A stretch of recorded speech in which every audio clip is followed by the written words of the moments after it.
who said something about you all friends.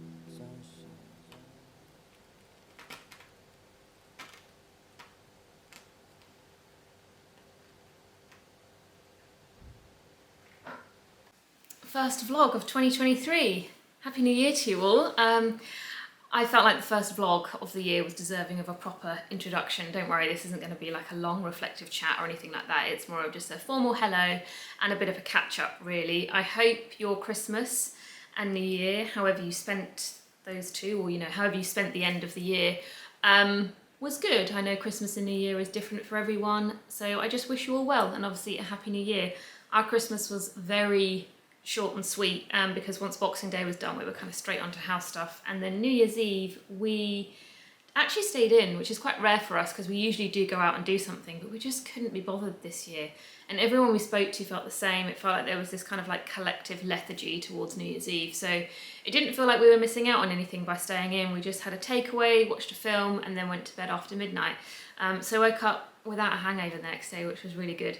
That's the gist of our Christmas and New Year. This week's video is in sponsorship with a home fragrance and beauty body fragrance brand called NONFICTION, who are from South Korea. This feels very apt because having spent like the last 2 months being bombarded with very heavy festive scents, the first kind of like month of the year I really like to feel a refresh with both my home fragrance and my perfume and my body lotions and things. So having all these new bits around the house, like new candles and new perfumes to play around with, is very nice. So this week I'll be showing you kind of like various favourites from the different categories that NONFICTION offer. This candle is a particular favourite right now. My hand was like perfectly placed then. This one's called Peace Talk, and it's, if I can remember correctly, the top notes are blondewood, sandalwood, cardamom, and I think there's a fourth one that I'm forgetting. So it still is quite a nice nod to this time of year. It's quite woody, but it's not so heavy that it feels like Christmassy. It feels fresh, but still kind of apt for winter. I'll just show you the packaging actually of some of the bits. I've got some packaging here. This was the packaging for the room spray. So it came in this box and then this little sleeve lived over the top. You can go see very subtle branding there. And then this is the actual room fragrance itself. Like super simple and pared back, really easy to just have in the home, like it just slots in really well. And again, very good for this kind of want to just pare things back and feel like the home is all like simple and clean again after being so like heavily Christmasified. So yeah, keep an eye out for more NONFICTION things as the week goes on. So when I last left you, the vlog I last posted obviously ended it with quite a large piece of news that we had bought a new house. 8 months of emotional labour that was, but I'm so glad we finally got it. However, it is kind of badly timed because in, I think, 12 days time, we go to Australia for 6 weeks. The original plan was that the house was going to go through at the end of the last summer. But unfortunately that didn't happen. So yeah, this is just the way it's fallen and there's nothing we can do about it, apart from just try and get as much done as possible so that when we come back from Australia, we can start to move in. So since I last left you, since I last uploaded a vlog, we have kind of been trying to do as much as possible ourselves without any assistance of tradespeople, because obviously over Christmas we couldn't get electricians or anyone like that out. So it's been a lot of removing of wallpaper. That's been the biggest job, and just kind of getting bits of cupboard removed and carpet and that kind of stuff. We've been really lucky in that the wallpaper came off really well. There's always a fear with wallpaper that underneath there's going to be more layers of wallpaper or just horrors hidden, but we were really lucky that underneath it was just the original wall, which was great. Apologies if the lighting's a bit bad at the moment. I'm filming this on a GoPro as well to try and get a wider angle so that you can see things a bit easier. So we've pretty much finished removing the wallpaper off in the rooms downstairs. As you can see, this wall still has wallpaper on because we're actually removing most of this wall. You can see here we've been trying to work out the size of the opening. We have to put a piece of steel along the top here to take the weight of the the wall upstairs. So rather than trying to like hide the steel, we're actually just going to use that as a way to kind of frame the opening, so that the space will feel open, but it will still feel like there's two separate zones. So this front area will be more of like a sitting room with like a sofa, and then you'll have the fireplace, and then we'll have some like shelves and things. And then in this room, this will be a bit more of like a kind of reading area.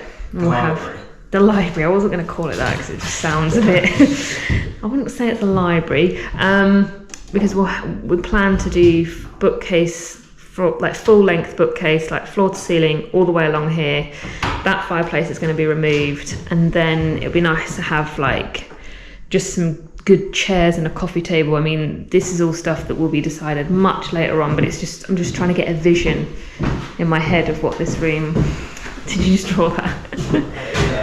So then that cupboard will be removed, and then this is how the opening will look from this side, looking through to the kind of lounging area. But then this is pretty much where the bookcase will be. Yeah. Anyway, so as you can sort of see it, it will basically come to here. Yeah, so that bit steel, yeah. And then you have this lovely view out to the garden, which will be very nice. And then heading upstairs, we've been quite lucky with the upstairs in that not a huge amount needs to be done up here. The two main rooms are just painted, there's no wallpaper, so we can literally just fill in any cracks and holes and repaint, sand the floor back and re-oil that. Just remove those shelves, get something a bit nice to put in there. We're going to keep this cupboard, I reckon, because it's perfectly fine. And then in this room, we will remove that cupboard because that's the boiler cupboard, and the boiler is going to be moved into the loft. This will be our bedroom, so we want this wall to be completely flat, so we'll get rid of all of this. And again, it's just a case of repainting in here, just filling in bits. Yeah, not a huge amount to be done in these rooms, which is quite good. And then the small third room will be, so this will be like a guest room / office space, and this will be a wardrobe space because it's quite small.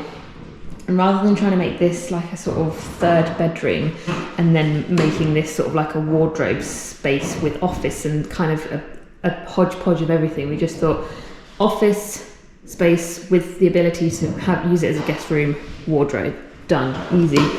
The bathroom is probably where we need to do most work because it's just weird configuration. We want this to be a shower instead of a bath. We want to make the window smaller so that we've got more wall space, because at the moment I just feel like that's really weird that the sink is just put there. This like, it's just too big for the configuration that we have in mind. I think it's too big even for just this configuration now. It's such a big window, so we're going to probably just create like a top window, I reckon, and then we might put another one this side as well. So this will all be the shower space, and then this will be like wall with the sink and the toilet, and then figure out something here. I mean, we're considering changing the way the door opens. Not sure yet. We've been through about 10 different configurations for this bathroom and we still haven't quite nailed it. So that is upstairs. We have grand plans for the kitchen and the extension, but I'm not even going to bother start going into that until we've properly figured that all out and got the plans in place. So that kind of gives you a bit of context of how the house is looking now and kind of plans for it. I won't go into more detail about the extension that we're thinking of doing because we don't have a solid plan of how that's going to look. We're still not 100% sure on the elements that we've sort of planned out at the moment. So once we get an architect in and we have more visual elements, I can kind of share more of that. But at the moment, it's more just focusing on those 2 rooms downstairs and upstairs. So between now and leaving, we need to get that wall knocked through, the piece of steel put in. We need to get an electrician in so we can show him where all of the plugs and the lights are going to be put so that the whole house can be rewired while we're away. The plumber will come in, move the boiler, sort bathroom bits out. Basically, the goal is by the end of Feb, by the time we get back, have electricity, water, and hopefully have the downstairs replastered. but it's mainly the electricity and water so we can start moving in. The reason we're not moving in now, like this side of the trip, is because we need to get these things done before moving in, and we just don't have the time. Like it would be absolute chaos trying to move in and get those things done. So yeah, start of March is when we will start packing up and going over there. So I think that is kind of like me bringing you up to speed with everything. I'm sure there'll be some more house bits happening this week. Yeah, okay, 5 minutes of chat. That wasn't too bad for me. Right, the more I look at this outfit, the more I'm thinking it's giving Boy Scout meets art teacher. I really liked it when I put it on about half an hour ago, and now on reflection I'm a bit like, I don't know if this is working. Anyway, Happy New Year to you all. It's the 3rd of Jan today, first day back at work. It was a bit of a struggle when the alarm went off this morning because my sleep routine over Christmas has not been great. But I have to say, I didn't have the kind of the dread that I normally get at this time of year. I always kind of dread that very end bit where you're leading up to going back to work. And the fact I haven't had that, I think, is a real testament to my job, the people I work with, and also just my headspace. Everything feels really good at the moment. Also, the fact that I'm only back to work for 2 weeks because then we're flying to Australia is helping with the lack of dread, because I just don't have the time to worry about those sorts of things. We've got so much to get done between now and leaving.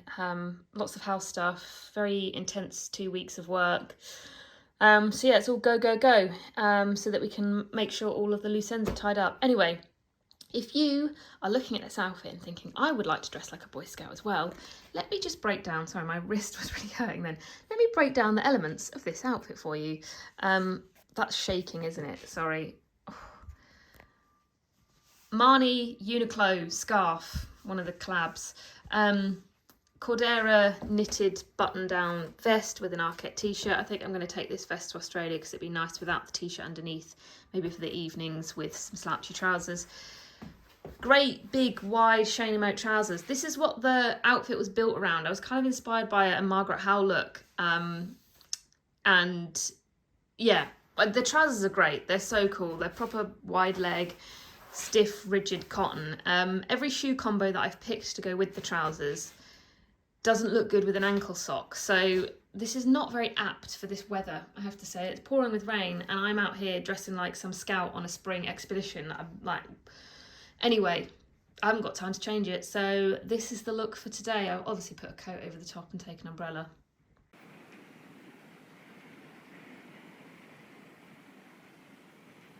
When on earth is it going to stop raining? Like, it just, no exaggeration, it's been like this every day since Christmas Day. Like, it's 11:15 and it's dark in the house and I refuse to put the big light on. I won't do it. Anyway, can I get a drum roll please for my favourite books of 2022?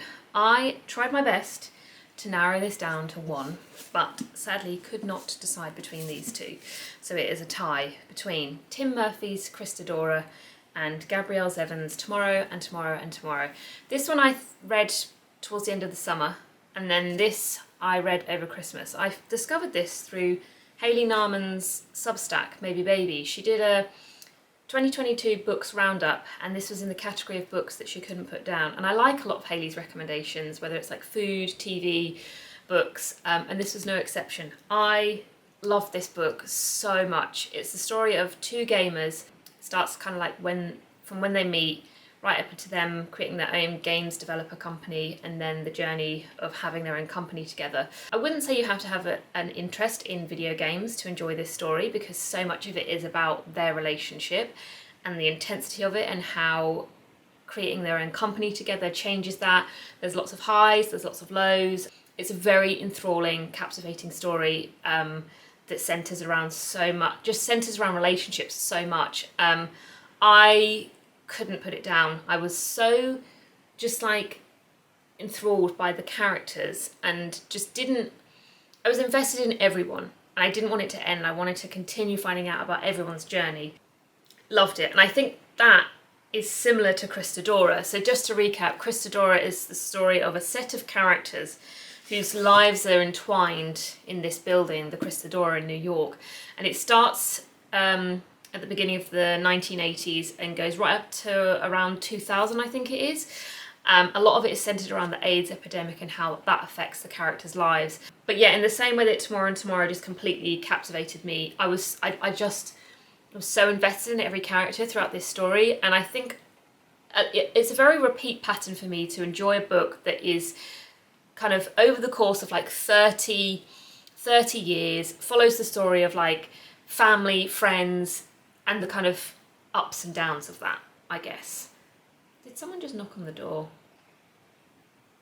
Is that the rain? BRB, I think there's someone at the door. I'm trying to decide what to take with me to Australia. I've got 3 here that are on my to be read pile. Sorrow and Bliss by Meg Mason. My friend Liv read this while we were on holiday and she really enjoyed it. Ninth House by Lee Bardugo. This was recommended to me when I was going through that sort of like thriller phase in October. And then Percival Everett, The Trees. This is another book that I feel like I've seen a lot of people talk about. So they're the 3 that I'm quite eager to read while I'm away. I'm currently reading Homegoing, which is just incredible. Absolutely incredible, and I'll talk about that when I finish it because I'm loving it so much. Oh, this segues very nicely into the next thing I want to do, and that's show you what I got for Christmas. And you'll see why I want to show you what I got for Christmas in just a moment. So the first thing, 2 things. The first thing, which I've used every single day since getting it, a milk frother. See how dark it is? This is a milk frother, there we go, that's better. This has changed my morning routine so much. No longer do I have to stand in front of the hob waiting for my milk to heat up. I can just whack it in there and within like 45 seconds it's heated up and frothed. And then the second thing, okay, that's not too bad. A Kindle. I've been very anti-Kindle for quite a while. But I'm just finding it more and more annoying that I can't get books into handbags, and sometimes a book dictates my handbag. And Dean's constantly saying, just get a Kindle, and I'm like, no, I like the physical book, but I cannot be taking a big pile of books with me to Australia, like it's just not happening. So the Kindle seems like the wisest decision to make. And I did read a book on it over Christmas. I read Jeanette McCurdy's I'm Glad My Mum Died. And I did enjoy using it. I'm still 50-50, I would say, but I can totally see why these are more beneficial. Like it's so easy. I can get it in literally every handbag. It's incredible.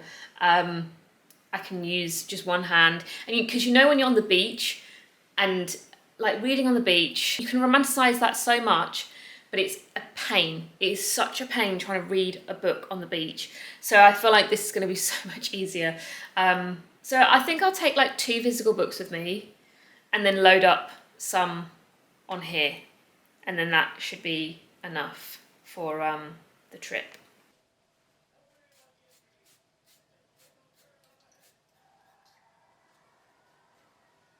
I might have found the perfect slouchy jean for shorter people.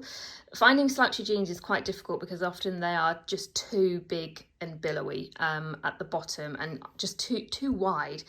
But these weekday rail jeans are, I'd say, pretty much perfect. I am wearing a leg 32. I'm not sure what's happened. I'm never a 32. I'm always a 28, sometimes a 30 if it's a cropped style. So I'm wondering whether these are supposed to be a bit more cropped. I don't know. Whatever's going on here, it's like the perfect amount of straight slouch and slight taper at the bottoms. You can see like there's a really nice fold at the front, but then they don't touch the ground at the back. This is like perfect. I've tried them with my tabbies, they work well. I've worn them a lot with my GH Bass Loafers, perfect. Worn them with my Calvin Klein boots when I was in New York. They're just the magic length that seem to work with all of my shoes. Super soft. Yeah, I really recommend these jeans if you're kind of around 5'2" to 5'4" and you're struggling to find like a kind of loose slouchy fit. Definitely give the weekday rail a try. I've got them in the washed black, so I wouldn't say they're grey, they're closer to black, but they've just got a little bit of kind of fading to them, which is nice when I'm in an all black phase because this kind of makes it feel like I'm not wearing a block of jet black. I've kind of added a lighter black.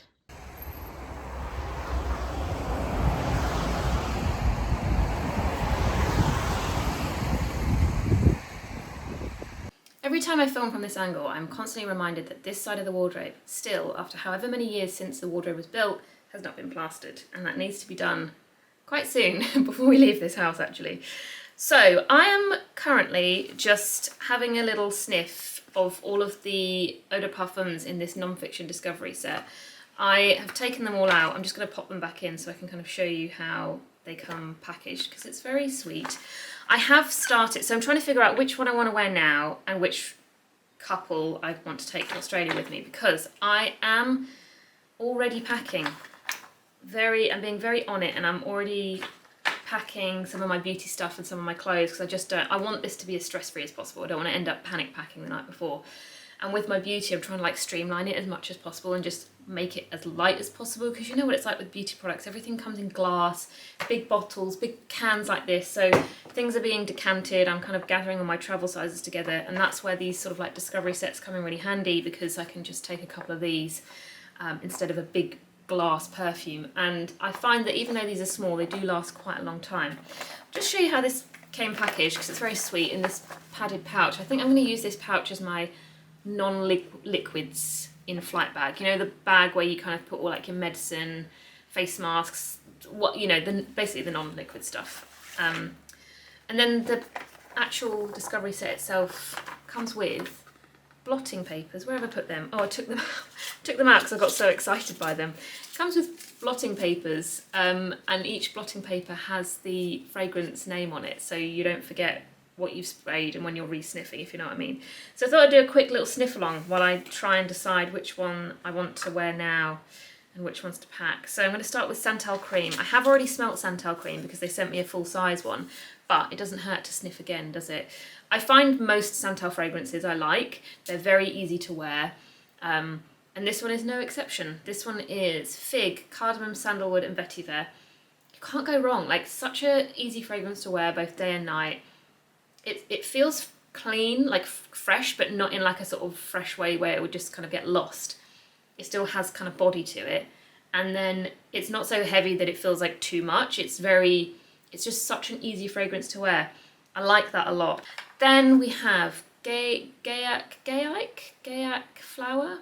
I hope I'm pronouncing that correctly. Wildflower, Vanilla, Gaiac and Oriental.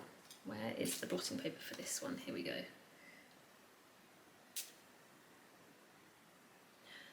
Okay, that is quite floral. I don't normally gravitate towards floral fragrances, and it's quite sweet. It's nice, but I mean, I'll revisit this, but at the moment I feel like I can count that one out, because it's the vanilla in that I'm not, I like vanilla, but I don't particularly like to wear vanilla. Forget Me Not. This one is Basil, Pepper, Green and Amber. Okay, so I'm imagining this is going to be pretty fresh and zingy. Oh yeah. Oh, I can smell the basil in that. That is good. That is very fresh. Very like sharp. I like that. Really clean. Very just like herby as well. Could be a good contender for Australia. In the Shower. This one is Bitter Orange, Campari, Gaiac, Patchouli. Okay. Kind of seems like it could be a bit boozy. I don't know. Is this going to smell like a sort of Negroni? Is it Negroni that has Campari in? Oh. Okay, that is interesting. Kind of boozy, but like in a nice way. Like, just smells like a very sophisticated drink. This is like quite evening-y. I don't think I'd wear this in the day. I like it though. It's really interesting. Unusual. The bitter orange and the Campari, for sure, definitely creating that sort of like evening feel to it. Lastly, this one is called For Rest. Sorry, my camera's flashing. I've got 1 minute left. Woo. Yuzu, nutmeg, hinoki, Turkish rose. Okay, I know I like hinoki. I like the taste of yuzu. I've got a candle that's got hinoki in and I really like it. Oh, that Turkish rose. That Turkish rose mixed with like the hinoki. Oh. Okay, that. I really thought Santal Cream was going to be my favourite, but I think it's For Rest, you know. Sorry, camera died. Kind of like a hint to actually just stop babbling. I think Santal Cream is going to go with me to Australia actually, for maybe like a sort of evening fragrance, along with, what was the fresh one? Forget Me Not with like the basil and the pepper as more of like a fresh day one. And then for now, I think it's going to be for rest, which is the Hinoki Turkish Rose Nutmeg and Yuzu. That is, I'm going for it and spraying it. Do you know, once that dies down, oh yeah, I like that. I like that a lot. Hello, as you can probably tell by the lack of light, it is another very dark and rainy day. It's like torrential rain out there today, so I'm working from home. I'm not leaving the house, but I have made the effort to get dressed today, just because I find I'm more productive if I've got like proper clothes on as opposed to like staying in my pajamas or putting joggers on. So I've got a big slouchy turtleneck on from Rohe, nice dip hem. These earrings, which I've pretty much worn all week, are from Mote Atelier. I got them last winter, and I've just been wearing them so much this week because I think, because I've had a lot of like chunky knitwear and turtlenecks on, I like the combination of like a chunky knit and a bold earring. These are sort of like a leaf shape with a pearl attached. They're so beautiful. And then my trousers are from a brand that I can never pronounce, Rohe. They are great trousers, really nice tapered shape with a pleat detail here. However, if you are in the UK, I would probably avoid ordering directly through the brand's website because the customs charge, I ordered a few pieces and the customs charge, I should have known better. I set myself up for failure ordering from a European brand trying to get it into the UK because the customs was astronomical and the returns process is proving quite difficult as well. So yeah, maybe try and find like another stockist to shop through. Or if you're in Europe, obviously you don't have this problem, do you? And then Vivi Venezia Velvet Mary Jane flats, which I'm using as a sort of house shoe at the moment because the way the weather has been, these are not getting anywhere outdoors anytime soon. I'm going to take them to Australia, obviously, because they'll get so much more wear out there. So yeah, that is today's look. Today's perfume of choice, obviously, Non-Fiction Santal Cream. Saving all those travel ones for Australia just because I don't know, like for rest is so nice. I kind of want to save it for while I'm away. So just using Santal Cream as my everyday one at the moment. This is the 30ml size. You can also get 100ml. This one's really great for travel, I think. Like it could go in your handbag quite easily because it's a very sleek cylinder. It's not like some unusual shape. A lot of my perfumes are like in short, squat bottles in unusual shapes, whereas this is very sleek and easy to fit in a bag. Okay, this vlog's already at 25 minutes and I've not even finished putting all of the week's footage in it. And if I continue, it's going to be really long. So I'm going to end it here. This feels like a good place to end it, and then I can keep the footage going in next week's vlog because there was a lot of house stuff that I wanted to include in this, but I'm going to save that for next week. When we get back, I'm going to make sure that the more renovation orientated vlogs are differentiated from the regular vlogs, if you know what I mean. So it might just be that they're called like Reno vlog, and then you'll just get like normal vlog, because I think this will be easier for people who aren't that interested in house stuff, but it'll also be easier for people who want to refer back to some renovation content. They can easily see which ones were the Reno vlogs. So yeah, next week will be a house update. I'm going to do a bit of a beauty packing, kind of show you what's in my carry-on, and a little bit of like clothes packing, and just the general other filler bits, but they will be the two main things that are happening next week. The mad rush to get the house ready for plasterers and electricians. So this vlog was a bit of a weird one, I think, but it was more of like a catch up, an update, and a hey. So yeah, I'll see you in the next one.